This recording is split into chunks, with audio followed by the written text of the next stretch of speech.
Good afternoon student. Today we are going to deal with a poem. So before we start with the poem, I would like to talk about the details of the poet. Sarojini Naidu was born on 13th February 1879. She was an Indian political activist and a poetess too.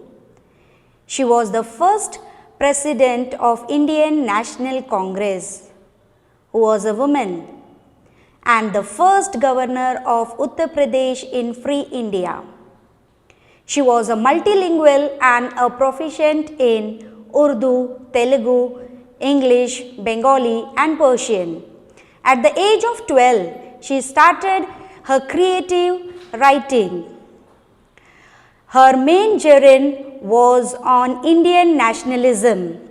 Her contribution to the literary world were The Golden Threshold, The Bird of Time, Muhammad Jinnah, The Broken Wing, The Feather of the Down.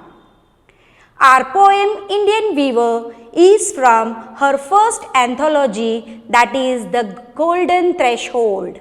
She also received the sobriquet as a Nightingale of India. She was awarded with Jai Hind Medal. Now before we begin, I just want you all to look into this picture. Yes, what does the man is doing? Yes, he is sitting with some setup. There are different kinds of thread. He is trying to do something. Yes, he is a weaver. And today we are going to study the poem Indian Weavers by Sarojini Naidu. Weavers weaving at a break of day, why do you weave a garment so gay? Blue as the wing of a halcyon wild, we weave the robes of a newborn child. Weavers weaving at a fall of night, why do you weave a garment so bright? Like the plumes of a peacock, purple and green, we weave the marriage veils of a queen. Weavers weaving Solomon and still, why do you weave in the moonlight chill? White as a feather, white as a cloud, we weave a dead man's funeral shroud. Yes, before I go into explanation, I want you to look at the glossaries words from the poem. Break of a day, that is the beginning of the day, before sunrise. Here, gay doesn't mean the other word. Here, gay means cheerful, carefree, bright. Halcyon. Halcyon is a bird which generally look like a kingfisher. Wild here means free. There is no compulsion. Close to nature. Robes, a dress covering the whole body. You must have seen. Fall of night, that is evening time and beginning of night. Plumes, it is a soft feather specially used in ornaments. Nowadays you can see the girls wearing earrings or necklace.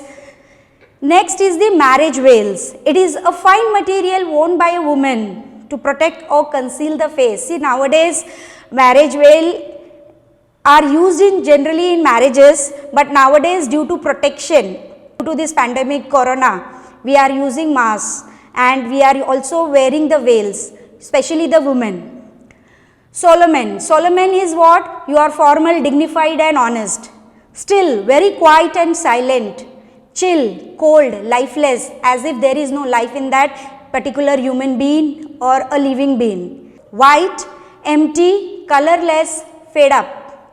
White as cloud, having no humidity in. Funeral shroud, cloth covering a dead body, that is we call in Hindi as kafan.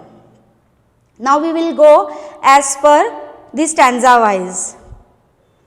Break of the day. See, it look like in this way. About the title, we will see. The title Indian Weavers focus over Indian artisan, particularly the weavers. But who are the weavers? A person who is having skilled quality of weaving the clothes. The weaver intertwine the fabrics and the poet aims to interlace a message through the poem. and she has artistically woven the poem Indian Weavers. The theme of the poem. What is the theme of the poem? Here the poem highlights the craft and skills of Indian weaver. It is a very short poem consisting of 3 stanzas having 4 lines each. And each stanza represents 3 stages important event of human life. The poetess talk about the 3 types of dresses that the Indian weavers weave at 3 particular time of the day. Metamorphically each time, and each dress weaved that time symbolizes a particular stage of life. That is, we have 3 stages of life. That is, the first one is the childhood, second is adulthood, and the third one is old age. Here she is trying to indirectly compare with Brahma, Vishnu and Mahesh. Brahma is the creator, whereas Vishnu is the preserver and Mahesh is the destroyer. So in this way, she is trying to sum up the life of human being in 3 different stages. Now we will look stanza by stanza what is there in the poem. The first stanza indicates the beginning of a life as a newborn baby. Babies they have full of happiness, tenderness, hope, freshness. So here the poet asks the weaver that why are they weaving this cloth early in the morning, which is very beautiful and charming. The clothes are blue and like the wing of the halcyon. Now see, I had already explained what is halcyon. It is just like a kingfisher bird. You can see in the picture. And the wings of that birds are bright blue in color. This color indicates loyalty, tenderness of mind, which are precious and beautiful. Same just like the newborn baby. This stanza indicates the charming life of a human being, which is full of happiness, just like a newborn baby. There is no place for any kind of ill feeling or sorrow. The second stanza indicates the adulthood of life. Then poetess asks the weaver why they are weaving so bright garments like the plumes of a peacock, purple and green in color. Poetess observed that the garments are very bright. The weavers replied that they were weaving the marriage veils of a queen. See, generally on the day of the marriage, even a simple girl feels that she is like a queen on her marriage day, because this is the very important stage. It is an adult stage of a human life when a human get married. In this stage, humans are very active and try to lead a prosperous life. The color purple symbolizes sorrowful life and the color green indicates prosperous life. For example, in this stage, we generally don't have only happiness, but there are some challenges, there are some hurdles where we have to face all the ups and downs of life to make our life a prosperous one. See, here generally it is talking about the white veils where the Catholic people wear, but whereas in Indian culture generally the queen's veil is in red color. We say it as chunar or a kind of a gungat which is worn by the bride during her wedding day. Then let's see what is there in the third stanza. The third stanza indicates the end of life with struggle and grief. In this stanza, the poetess observed that the weaver were very calm and still under the moonlight. They were very quiet and silent. They were weaving some white garment. These white garments were as white as the cloud, and the cloud is colorless, indicating emotionless and lifeless of life. That is, they were weaving the funeral shroud of a dead man's body. So in this way, the poetess is trying to tell us that the life begins with joy and charm. At the middle age, it is full of struggle and prosperity. And at the end, human life ends tragically with sorrow and grief. Then we will see about the language used in this poem. The language used is very simple to understand by the reader. The poet uses number of literary devices to express her ideas like metaphor, simile, imageries. The poem has the rhyming scheme as AA, BB, CC, DD, EE, FF.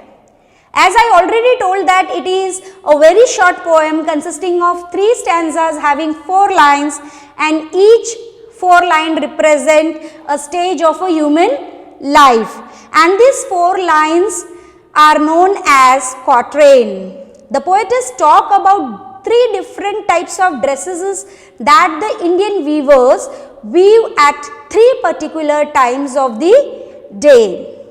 Now see, generally whenever we go through a poem, there is always a moral, a message or a central idea of the poem. So here what the central idea or a moral of the poem is? The poem teaches us to accept joy and sorrow in our life. All of us experience happy and sad moments. When we are happy, we share our happiness. But when we are sad or depressed, always remain positive. We should always involve ourselves in some constructivity ideas or some kind of activities like your hobbies, listening to music, drawing something, etc.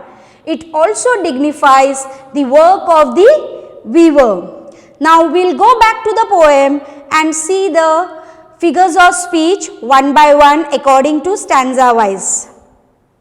The first stanza, weavers weaving at break of day. Here there are 3 figures of speech. One, the alliteration, that is the sound letter or the initial letter W is repeated.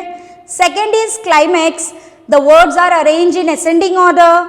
And third, why do you weave a garment so gay? Here the initial letter W is repeated, so alliteration W and G. Interrogation, a question is used to emphasize that why blue as a wing of a halcyon wild. It is alliteration, W is repeated. Simile, because the blue color cloud is directly compared with the wings of the wild halcyon. It is also inversion because words are not in correct prose order. The correct prose order is the wing of a halcyon wild is blue in color. Next, we have the robes of a newborn child. Again it is alliteration because the sound of W is repeated. Next stanza, weavers weaving at fall of night. Alliteration, the sound letter or the initial letter W is repeated. Climax, words are arranged in ascending order.